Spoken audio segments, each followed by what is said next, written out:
അവരെന്നെ പോകാൻ സമ്മതിക്കാതെ നിർബന്ധിച്ചപ്പോൾ ഞാൻ മാഷിൻ്റെ കൂടെ അകത്തേക്ക് കയറി. ആരാ ശ്രുതി വന്നത്? പെട്ടെന്ന് ഒരു അപശബ്ദം കേട്ടപ്പോൾ ഞാൻ തിരിഞ്ഞു നോക്കി. നോക്കുമ്പോൾ വിമൽ സർ തലയിൽ ഒരു കെട്ടൊക്കെ കെട്ടി കയ്യിലൊരു ചട്ടവും പിടിച്ചുകൊണ്ട് നിൽക്കുന്നു. മുഖത്തൊക്കെ അങ്ങിങ്ങായി അരിമാവ് പറ്റിപ്പിരിപ്പുണ്ട്. എനിക്കത് കണ്ട് ചിരി പൊട്ടി. ഞാൻ അവിടെ നിന്ന് ഇരുന്നും മറിഞ്ഞു ചിരി തുടങ്ങി. കുറച്ച് കഴിഞ്ഞപ്പോഴാണ് ഞാൻ എവിടെയാണുള്ള ബോധം എനിക്ക് വന്നത്. ശിവനെ, പണി പാളി. ഞാൻ കാറ്റുപോയ ബലൂൺ പോലെ ചിരി നിർത്തി അവരെ ഒന്ന് ഇടം കണ്ടിട്ട് നോക്കി. ഈശ്വര, ഫുൾ ഫോക്കസ് എന്നിലാണ്. സാറാണെങ്കിൽ എന്നെ തല്ലിക്കൊല്ലണോ കുത്തിക്കൊല്ലണോ എന്ന അവസ്ഥയിലാണ്. പെണ്ണിൻ്റെ ചിരി കണ്ട് അന്തം വിട്ട് നിൽക്കുകയാണ് ഞാൻ. പാവം വിമൽ, അവനാകെ പകച്ച് പണ്ടാരടങ്ങി നിൽക്കുക. എന്തായാലും ഈ കാര്യത്തിൽ എനിക്ക് ഇവനോട് നന്ദിയുണ്ട്. പെണ്ണിൻ്റെ ഇങ്ങനൊരു ചിരി ഇതുവരെ കണ്ടിട്ടേയില്ല.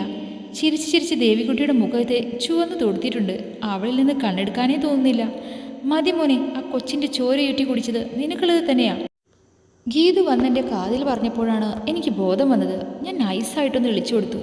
ദേവിക്കുട്ടി പെട്ടെന്ന് തന്നെ ഗീതുവും ശ്രുതിയായി നല്ല കമ്പനിയായി. ഗീതമ്മക്ക് ദേവിക്കുട്ടിയെയും അവൾക്ക് തിരിച്ചും നന്നായി ബോധിച്ചിട്ടുണ്ടെന്ന് സംസാരം കണ്ടാൽ അറിയാം. ഞാൻ അതൊക്കെ നോക്കി അങ്ങനെ ഇരുന്നു. കണ്ണാ, നീ മോളെ ഒന്ന് വീട്ടിൽ കൊണ്ടുപോയി ആക്കി വാ, ഒറ്റയ്ക്ക് വിടണ്ട. ഗീതു പറഞ്ഞത് കേട്ട് എനിക്ക് ചിരിയാണ് വന്നത്.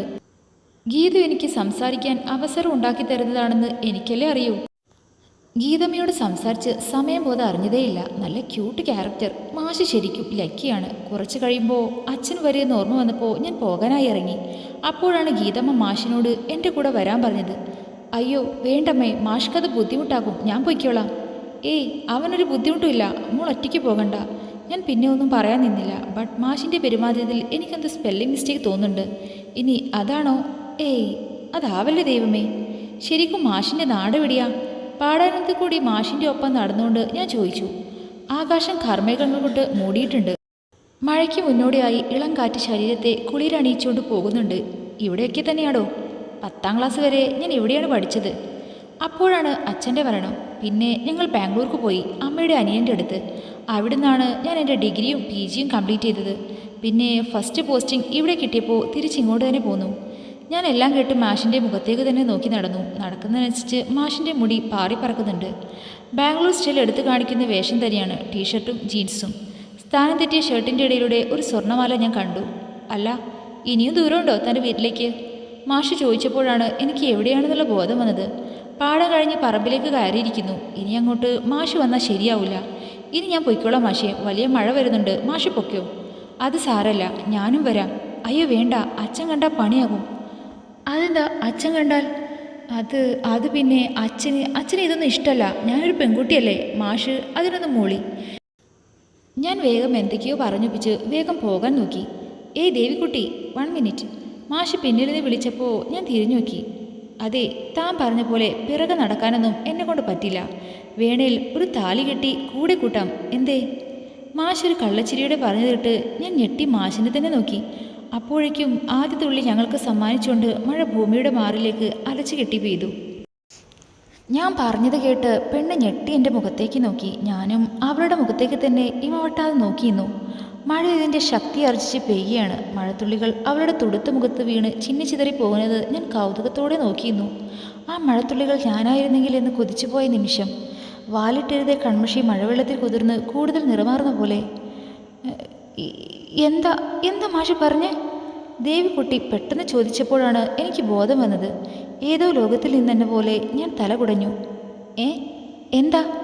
അല്ല, മാഷിപ്പോ എന്താ ചോദിച്ചത്? ഓഹോ, അപ്പോൾ ഞാൻ പറഞ്ഞത് കക്ഷിക്ക് മനസ്സിലായിട്ടില്ല. ഓക്കെ, എന്നാൽ പിന്നെ ഞാൻ ശരിക്കും മനസ്സിലാക്കി തരാം. അത് ഒന്നുമില്ല. ഇന്നലെ താൻ പറഞ്ഞതുപോലെ എനിക്കൊരു ഫ്ലോ വന്നപ്പോൾ അങ്ങോട്ട് പറഞ്ഞു പോയത് എൻ്റെ ദേവിക്കുട്ടിയെ. ഞാൻ പറഞ്ഞത് കേട്ട് അവൾ എന്നെ തന്നെ ഉറ്റുനോക്കി. ഇങ്ങനെ നോക്കുന്നത് എന്തിനാ? വായു പൊളിച്ചെന്ന് മഴ കൊണ്ട് പനി പിടിക്കാതെ വീട്ടിൽ പൊടി കൊണ്ടുമുളകെ. എൻ്റെ അലർച്ച കേട്ട് പെണ്ണ് ഞെട്ടിയൊരോ. ഞാൻ നടുവിന് കയ്യും കൊടുത്ത് ചിരിച്ചുകൊണ്ട് അവൾ പോകുന്നത് നോക്കി നിന്നു. നിന്റെ ഈ സാന്നിധ്യം പോലും എന്നെ ഒരു മായാലോകത്തിലേക്ക് കൊണ്ടുപോകുന്നു പെണ്ണെ. ആ നോട്ടത്തിന് പോലും എൻ്റെ ഹൃദയത്തിലേക്ക് ആഴ്ന്നിറങ്ങാനുള്ള ശക്തിയുണ്ട്. നിന്റെ മേനിയെ തഴുകി പെയ്ത ഈ മഴയെപ്പോലെ ഞാൻ നിന്നിലേക്ക് മാത്രമായി പെയ്തിറങ്ങും Devikutty. Just wait for that wonderful moment. അല്ല, ശരിക്കും മാഷ് പറഞ്ഞത് അതുതന്നെയല്ലേ? ഇനി ഞാൻ കേട്ടതിൻ്റെ കുഴപ്പമാണോ? ഏയ് അല്ല, മാഷ് പറഞ്ഞ കാര്യം ഒന്നുകൂടി റീവൈൻഡ് ചെയ്തപ്പോൾ എൻ്റെ ഉള്ളിൽ കൂടി കറണ്ട് പാസ് ചെയ്ത പോലെ തോന്നി. ഈശ്വരാ, മാഷ് എന്നെ. ഏയ്, അതൊന്നും ശരിയായില്ല. ശ്രീ, നിന്റെ അവസ്ഥ കൂടി നീ ആലോചിക്കണം. മാഷിനെ കൂടി ഇതിലേക്ക് വലിച്ചിഴക്കണ്ട. അവരെങ്കിലും സന്തോഷത്തോടെ ജീവിക്കട്ടെ. ഏതോ ലോകത്തെന്ന പോലെ ഞാൻ നടന്നു. മുന്നിൽ ഇപ്പോഴും മാഷിനെ ചിരിക്കുന്ന മുഖാന്ന്. നടന്ന് നടന്ന് വീട്ടിലെത്തിയപ്പോഴും ഞാൻ അറിഞ്ഞില്ല. ഈശ്വര, എൻ്റെ കുട്ടി, നീ ഈ മഴ നനയാൻ പോയതാണോ? ഇങ്ങനെ നനഞ്ഞു നിന്നാ പനി പിടിക്കില്ലേ? എന്നെ കണ്ടപാട അമ്മ ഒരു തോർത്തു എടുത്തുകൊണ്ട് വന്ന് എൻ്റെ തല തോർത്തി തന്നു. ഞാൻ അതിനെല്ലാം ഒരു പാവ കണക്കെ നിന്നു കൊടുത്തു. സത്യത്തിൽ ഞാൻ ഇവിടൊന്നും ആയിരുന്നില്ല. രാത്രി തിരിഞ്ഞും മറിഞ്ഞും കിടന്നിട്ടും നിദ്രാദേവി ഒന്ന് തിരിഞ്ഞുപോലും നോക്കില്ല. മനസ്സ് നിറയെ മാഷിൻ്റെ മുഖാണ്. വെറും ദിവസങ്ങൾ മാത്രം പരിചയമുള്ളൂവെങ്കിലും മാഷിൻ്റെ സാന്നിധ്യം പോലും എന്നെ വല്ലാതെ സന്തോഷിപ്പിച്ചിരുന്നു. ഞാൻ അന്ന് വരച്ചു വെച്ച ക്യാൻവാസിലേക്ക് നോക്കി. അതിൽ മാഷിൻ്റെ ആ വശ്യമായ പുഞ്ചിരി നിറഞ്ഞു നിൽക്കുന്നു. പെട്ടെന്ന് എന്തോ ഓർത്തപോലെ ഞാൻ തിരിഞ്ഞു കിടന്നു. ഇതൊന്നും നിനക്ക് വിധിച്ചിട്ടില്ല ശ്രീ, മറന്നേക്ക് എന്ന് സ്വയം മനസ്സിനെ പറഞ്ഞു പഠിപ്പിച്ച് പതിയെ ഉറക്കത്തിലേക്ക് വഴുതി വീണു.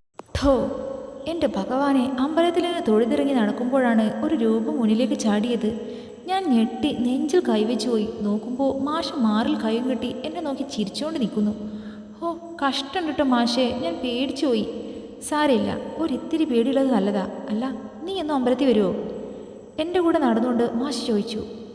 പറ്റുന്ന പോലെ എല്ലാ ദിവസവും വരും. അല്ല, മാഷിനെ അന്ന് കണ്ടതല്ലാതെ പിന്നെ അതിനുള്ളിലേക്ക് കണ്ടതേയില്ലല്ലോ. എനിക്ക് ഇതുപോലെ അന്ധവിശ്വാസമൊന്നുമില്ല. ഇതൊക്കെ വെറുതെ ആളെ കാണിക്കാനുള്ള ഷോ അല്ലേ? വിശ്വാസവും ഭക്തിയൊക്കെ മനസ്സിലുണ്ടായ പോരെ? അത് തന്നെ ഞാൻ ഗീതു നിർബന്ധിച്ചിട്ട് വന്നതാ. അല്ലാതെ എനിക്കൊരു താല്പര്യമില്ല. അങ്ങനെ മനസ്സിൽ മാത്രമെല്ലാം ഒളിപ്പിച്ചിട്ട് എന്തൊരു കാര്യം മാഷേ? അത് പ്രകടിപ്പിക്കേണ്ടവരുടെ അടുത്ത് പ്രകടിപ്പിച്ചോളാം. എന്നെ അഴുവടി ഒന്ന് നോക്കി മീശ വിരിച്ചുകൊണ്ട് മാഷ് പറയുന്നത് കേട്ട് ഞാനൊന്ന് ഞെട്ടി. പെട്ടെന്നാണ് ഞങ്ങൾ നടന്ന് നടന്ന് എവിടെ എത്തിയെന്നുള്ള ബോധം എനിക്ക് വന്നത്. അല്ല, മാഷ് ഇതെങ്ങോട്ടാ? വീട്ടിൽ പോണില്ലേ? ഛേ, താൻ എന്തൊരു മനുഷ്യത്തിയാടോ! ഇതുവഴി വന്നിട്ട് വീട്ടിലേക്കൊന്ന് വിളിക്കുക, മോശം. മാഷ് പറഞ്ഞത് കേട്ട് ഞാൻ വിളറി. ആഗ്രഹമില്ലാഞ്ഞിട്ടല്ല, മാഷിനെ അമ്മയ്ക്ക് പരിചയപ്പെടുത്തണമെന്ന് ഒരുപാട് ആഗ്രഹമുണ്ട്. പക്ഷേ അച്ഛൻ...